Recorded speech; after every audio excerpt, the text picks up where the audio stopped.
Bonjour. Donc je vais faire une vidéo sur les contacteurs, vous montrer les contacteurs et les petits relais Finder. Alors Finder, il y a d'autres marques aussi, hein, mais les petits relais. J'ai eu une question sur les relais d'intensité et les relais universels d'un élève. Un élève, je suppose que c'est un élève, parce qu'il j'ai des questions assez pointues de cette personne. Et les relais universels, bien sûr qu'ils existent. Hein. On a des relais, mais pour des petites puissances, jusqu'à 1,5 cheval. Donc le relais universel, c'est un relais où on a une PTC. On met une PTC et on relie l'enroulement permanent, donc le run, avec l'enroulement de démarrage. Et entre les deux, on a ce qu'on appelle une PTC. Et la PTC, elle, qu'est-ce que c'est? Je vous l'ai déjà cité dans plusieurs trucs. C'est que la PTC, c'est une thermistance qui monte très vite en valeur ohmique avec la chaleur. Donc, comment on sait que quand l'intensité traverse cette PTC, eh ben, il va y avoir un effet Joule qui va se passer, et l'effet Joule va donner la chaleur va augmenter la valeur ohmique, et va faire comme un bouchon, et va ne plus nourrir le côté de l'enroulement de démarrage. Donc c'est bien que pour les petites et moyennes puissances jusqu'à 1,5 cheval. Et encore 1,5 cheval, moi je trouve ça un peu tangent. Mais bon, ils sont prévus jusque-là. Okay, mais dès qu'on dépasse ça, il faut changer le relais comme on doit le changer. Okay, avec un relais correspondant, soit un relais d'intensité qui correspond, ou un relais de tension qui correspond. En général, dès qu'on arrive à 1,5 cheval, on passe déjà au relais de tension. Ok, allez. On va commencer la vidéo sur les contacteurs. Donc ici, voici un contacteur, on va dire nouvelle génération, c'est la dernière génération que j'ai connue, je pense pas qu'il y a d'autres générations qui sont sorties, et un petit relais. Donc celui-ci, ce relais ici, c'est juste pour passer des contacts de commande, il n'y a jamais de puissance qui passe dedans, et ce contacteur-là, alors on va voir que c'est divisé en deux parties. Il y a une partie qui est derrière, là, ici c'est la puissance qui passe ici et qui ressort ici.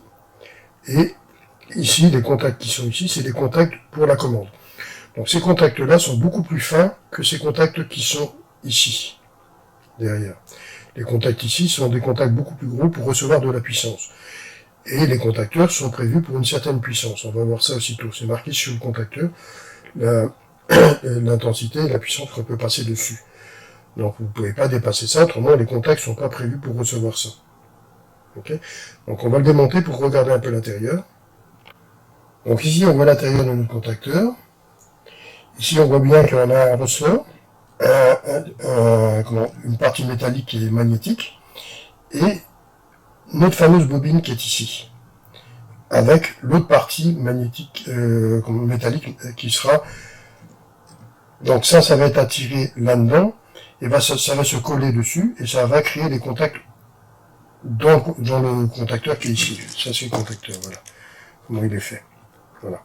Donc ici, ça va être attiré, on va le voir ici. Voilà. Ça bouge, cette partie-là. Elle bouge. Et quand elle est attirée, et qu'on a pu alimenter, le ressort qui est là la rappelle à sa position initiale. Donc ici, on voit qu'on a une petite bobine. Là, voilà la bobine. Ouais, c'est une bobine avec des petits fils fins. Donc, on voit un petit trou ici et un petit trou ici. Vous voyez, donc ça, c'est l'alimentation qui sera de ma bobine. Donc, dans le temps, c'était pas fait comme ça, mais maintenant, elles sont faites comme ça, les bobines. Donc ici, on la remet dedans. Faut bien se mettre en face. Voilà, je l'ai remis dedans. Et je vais vous montrer. Alors, si on arrive à bien le voir. Les petits ergots métalliques. Vous voyez les petits ergots métalliques que vous voyez. Donc, voilà, l'ergot métallique qui est ici, et l'autre ergot métallique ici, c'est lui qui va s'enfoncer dans les petits trous de ma bobine pour alimenter. Parce que ça, ces petits ergots-là correspondent à quoi? A, A2 et A1. Oui. Donc on sait que A1 et A2, c'est l'alimentation de ma bobine. Et les contacts qui sont juste à côté, c'est NC, c'est un contact normalement fermé, NO est normalement ouvert, donc on a un contact normalement fermé et un contact normalement ouvert sur cette partie-là. Bon, on peut voir pour par la suite soit rajouter des relais. En général, moi je rajoute des petits relais pour augmenter les contacts si j'ai besoin des contacts. Et sur la partie en dessous, on voit que sur la partie, on va prendre au-dessus, ce sera sûrement plus facile. Donc on prend au-dessus. Ici je m'éloigne un peu. On voit que sur la partie du dessus, j'ai L1, L2, L3. C'est mes phases qui arrivent ici de puissance. Et je ressors en bas, en dessous, contré. Alors, ces contacts-là, c'est des contacts normalement ouverts. Quand la bobine sera excitée et qu'elle attirera ma partie métallique qui est ici, elle va changer les contacts de position. Et les contacts vont devenir normalement fermés. Et sur le dessus, là, que vous voyez en blanc, là, le NO, ben, c'est normalement ouvert au repos, et quand la bobine est activée, il se ferme. Et celui qui est NC, normalement fermé, donc c'est normalement close, hein, c'est en anglais, mais on traduit en français. Hein. Donc le normalement fermé, lui, quand la bobine va être excitée, ben, il va devenir ouvert. C'est comme ça qu'on interprète les contacts. Donc pour notre commande, je vais vous mettre ça sur le tableau tantôt. Donc ici, cette partie-là, je peux la rassembler sur ça.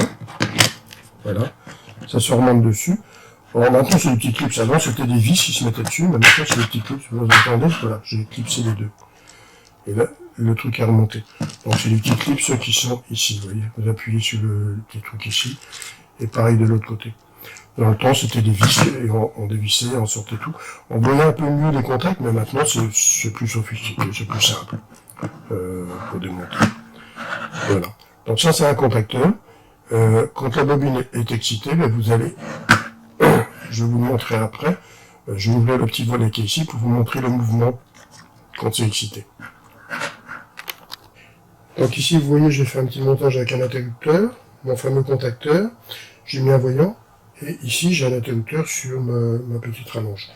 Bon, c'est parce que la prise qui est ici, j'ai pas trop confiance, j'ai mieux éteindre ici que pour l'enlever. Alors ici, mon interrupteur qui est ici, je vais l'enclencher, vous allez voir le voyant qui va s'allumer. Donc j'appuie sur mon interrupteur, là vous avez entendu, et mon voyant qui est allumé. Et mon contacteur, lui, il est enclenché. Donc on va le remettre sur 0, et on va regarder sur le côté maintenant. Donc, ça peut être évident à filmer, mais... Voilà, vous voyez la petite languette noire qui est ici, vous allez la voir bouger. C'est-à-dire que la bobine, je l'excite. Donc c'est la bobine qui est reliée avec ça aussi, et qui attire ce contact-là, qui me fait bouger tous mes contacts qui sont là, et mes contacts qui sont là. Quand on les voit au-dessus, on voit les contacts qui sont normalement ouverts et normalement fermés, et mes contacts normalement ouverts de puissance, qui sont les trois ici. Alors on va les mesurer avec un appareil de contrôle maintenant. Donc maintenant, on va voir les contacts. Donc ici, je teste déjà mon appareil de contrôle. Je vois bien que je vais jusqu'à 0. Donc ça veut dire que là, je passe d'un contact à l'autre. Alors ici, je mesure mes contacts, mes premiers contacts. Là, ça passe pas. Là, ça passe pas. Là, ça passe pas. Donc c'est des contacts normalement ouverts. Là, ici, le normalement ouvert, il est ici, ben, il ne doit pas passer non plus. Il ne passe pas non plus. Par contre, celui-ci, c'est normalement fermé. Il doit passer. Et vous voyez, il passe bien. Maintenant, j'alimente mon contacteur. Vous l'avez bien entendu. Maintenant, celui-ci, ça va être anormalement fermé, puisqu'il est alimenté. Celui-ci aussi, c'est anormalement fermé. Et ça devient fermé. Donc, les normalement ouverts sont devenus normalement fermés. Et celui-ci qui était normalement ouvert au-dessus, le contact pour la commande, lui, il est devenu fermé. Et le normalement fermé ici est devenu ouvert. Vous voyez, j'ai plus de passage. Et mon alimentation de ma bobine, elle, alors je vais me mettre 600 volts, voilà. Là, je me suis mis pour voir l'alimentation de ma bobine, vous voyez, A1 et A2. J'ai bien mon 240 volts. Donc A1 et A2 sert à alimenter ma bobine. Les autres contacts NC ou NO NC est normalement close, normalement open, donc normalement fermé, normalement ouvert, et mes contacts de puissance. Il ne faut jamais mélanger la puissance et la commande. La commande, c'est un truc à part, et la puissance, c'est à part. Ça veut dire quoi, la puissance? C'est mon moteur qui va arriver là, qui va ressortir ici, pour être alimenté. Enfin, on va arriver avec les 3 phases ici, pardon, et ici, alimenter mon moteur. Ici, ce sera la commande, où j'aurai mes pressostats, tout un tas de trucs qui sont là. Par exemple, dans le normalement close, je pourrais très bien avoir, si j'ai le contacteur d'un compresseur frigorifique, je pourrais avoir la résistance de 2 carters. Voilà. Donc ça, c'est notre fameux petit relais. Le relais, celui-ci. Alors celui-ci, ce relais-là, est un relais, comme le nom l'indique. On ne passe pas de puissance dedans, ce n'est que la commande. Commande de 140 volts ou ce que l'on veut, en basse tension et tout, mais on ne passera pas de puissance dedans, donc pas de moteur ni tout ça. Okay, donc ici, on voit le schéma qui est dessiné sur la tête. Alors ici, on voit que c'est des contacts inverseurs, c'est un relais avec des contacts inverseurs. Donc comment on va le voir? Déjà ici, on voit qu'on a A1 et A2 qui est ici, donc ça c'est l'alimentation de la bobine de ce petit relais qui est ici, on va la voir après. Ici, on a 4 contacts ici, ici j'ai une rangée de 4 contacts et une rangée de 4 contacts. Ça représente quoi? Ça c'est le commun. Donc les 4 bornes ici sont communs, et elles correspondent en face. Donc ici, on voit vous voyez, normalement close, c'est marqué ici, C.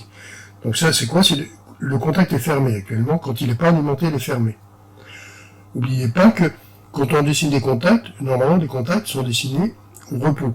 Donc ça veut dire non alimenté. Donc la bobine ici, n'étant pas alimentée, les contacts sont fermés. Et les contacts qui sont en dessous, ceux-là ici, c'est des contacts ouverts. Donc ça veut dire quoi? Mais quand la bobine va être alimentée, les contacts qui sont ici vont s'ouvrir et ceux-là vont se fermer. Et mon commun, lui, va alimenter de là à là. Voilà comment ça marche. Alors maintenant, je veux tester mon relais pour voir s'il fonctionne bien. Ici, vous voyez, il vous a une petite languette ici. Donc là, la continuité du relais. Donc ici, vous voyez, le petit contact, le petit truc orange là, je l'ai soulevé. Et on tourne d'un quart de tour. Et qu'est-ce qu'on a? Les contacts qui sont à l'intérieur s'inversent. Sans que ce soit alimenté. Ça nous permet de voir si ça fonctionne bien ou pas. Et parce que si c'est un problème de la bobine ou pas. Donc ça peut nous aider. Voilà. Ok?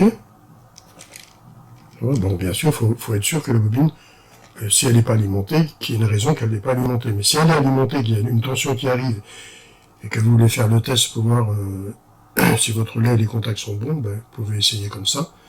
Mais bon, ça n'empêchera pas qu'il faudra changer complètement. Donc vous voyez, ici, à l'intérieur, on voit la bobine à l'intérieur, tout ce qui est en orange. Il y a un gros contact orange ici que je sépare, et juste en dessous, vous avez la bobine. Et les contacts, on les voit, voilà, ici, les contacts, on les voit ici. Vous voyez? Alors ici, ça s'embroche dessus, vous voyez les broches ici. Donc c'est assez complexe quand on regarde en dessous, mais c'est pas compliqué quand on commence à comprendre ce genre de truc. Là voilà, ça s'embroche là-dessus. Donc ici, vous voyez, ça c'est la bobine. On voit que les contacts ici, c'est les contacts de mon commun. Le normalement close est ici, et normalement open est en dessous. Voilà. Voilà, ici. Exactement. Ça va? Donc, vous avez compris? Voilà. Donc voici le schéma de mon contacteur, mais puissance. Donc là, c'est au repos. Donc je n'ai pas alimenté ma bobine. Donc ma bobine, on peut les contacts ici sont liés.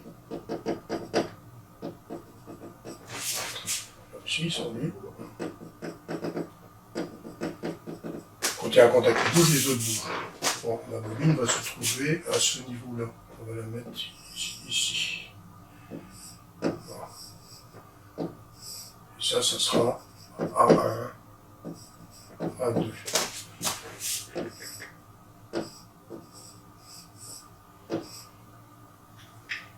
A1, A2. Voilà. Donc ici, la bobine qui est ici, quand elle est alimentée, elle va me changer de position les contacts. Alors, vous voyez, ça c'est les contacts normalement ouverts. Je n'ai pas de tension qui arrive de l'autre côté, puisque les contacts sont ouverts ici. C'est comme ça qu'on les dessine, contacteurs, les contacts de puissance. Ici, les contacts de puissance sont fermés. Je suis basculé de l'autre côté, donc ici, ils deviennent fermés. Quand elle est alimentée, ici, j'ai du 240 volts qui arrive ici. 240 volts. 240 volts. Bon, je mets 240 volts de chaque côté, ça pourrait être 240, 0. Une phase 380 et 0 de l'autre côté. Mais au moment, je vais mettre ça comme ça. 240 volts. Sur un côté et pas de l'autre côté. Voilà, je ne vais pas alimenter à 2 par exemple. Alors, en général, c'est plutôt. Attendez, on va faire ça plutôt comme ça. Voilà. Ici, c'est plus logique. Ici, j'alimente de ce côté-là. Les A2 sont alimentés. Mais celui-ci sera alimenté par la commande. En général, c'est le A1 qu'on alimente. A2 sont tous reliés ensemble dans une chaîne de montage. Donc, j'ai les contacts normalement ouverts. J'alimente ma bobine, les contacts se ferment. Et là, comment c'est? Ça, c'est bien la puissance. Maintenant, on va voir les contacts de commande qui sont dessinés autrement. Donc ici, maintenant, j'ai dessiné un seul contact de puissance sur les deux. Donc, non alimenté, alimenté, on parle de la bobine. Et je passe. Ici, je suis interrompu. J'ai dessiné en rouge les lignes interrompues. C'est vrai que celle-ci, elle aurait dû être en bleu. Je vais la remettre en bleu. Déjà effacer la ligne. Voilà. Et je la refais. Donc ici je vais être en bleu. Voilà. Voilà. Voilà. Voilà, c'est mieux. Donc ici, qu'est-ce qu'on a? On a la puissance. Maintenant, ici, j'ai le contact normalement NO, normalement close. Celui-ci, il passe. Celui-ci ne passe pas quand c'est pas alimenté. Donc ça, c'est les contacts de commande. Ne pas mélanger avec L1, L2, L3. Ne pas mélanger. Ça, c'est de la commande. Ça, c'est de la puissance. Et vous voyez la différence qu'il y a ici. Avec le contact ici, il y a un petit rond. Ici, il n'y a pas de rond. Donc ça veut dire puissance. Okay. Maintenant, contact normalement, le contact ouvert ici est devenu fermé parce que j'ai alimenté. Et évidemment, c'est de là s'inverse aussi. Donc celui-ci qui était ouvert ici devient fermé, celui-ci qui était fermé devient ouvert. Alors, voilà comment ça fonctionne. Alors s'il vous plaît, soyez prudents avec ça, c'est que beaucoup font l'erreur de poser des relais et ils alimentent des compresseurs avec ça, même des petits compresseurs. Il faut payer les petits compresseurs, c'est pas parce que c'est marqué 3 ampères dessus que, et lui il est marqué par exemple 6 ampères ou 10 ampères, que ça peut aller. N'oubliez pas, il y a l'intensité de démarrage. Donc les contacts qui sont ici vont fondre ou vont péter en morceaux ou avec la chaleur vont se déformer. Donc il ne faut surtout pas alimenter de la puissance là-dessus. Moi les compresseurs je les alimente pas avec des relais, hein. Sûrement pas. Hein. Je les alimente avec des petits contacteurs et les relais me servent dans la commande. C'est un truc qu'il faut s'habituer à ça. Bon, pas mal font ce système-là d'alimenter des compresseurs avec des petits relais. Mais moi je ne le fais pas, faut surtout pas le faire. Voilà, donc c'est une explication sur les contacteurs et les petits relais. La prochaine vidéo, ça sera les temporisations. Et bien sûr, on verra des vidéos sur le froid et la clim. Donc voilà, j'espère que cette vidéo vous sera utile. Donc sur les contacteurs et les relais, c'est pas compliqué, hein. Il suffit de bien interpréter, bien lire les schémas. N'oubliez pas que notre métier, c'est beaucoup d'électromécanique. Hein. Donc il faut, et maintenant, on peut dire l'électronique aussi. Bon, sur l'électronique, on ne vous demande pas d'aller changer des composants et tout ça. Ce qu'on vous demande, c'est de savoir à quoi sert une PTC et tout ça, les alimentations et tout comme ça. La base, mais pas rentrer dans le circuit. Le circuit, ça c'est autre chose. Hein. Ok? Allez, à bientôt.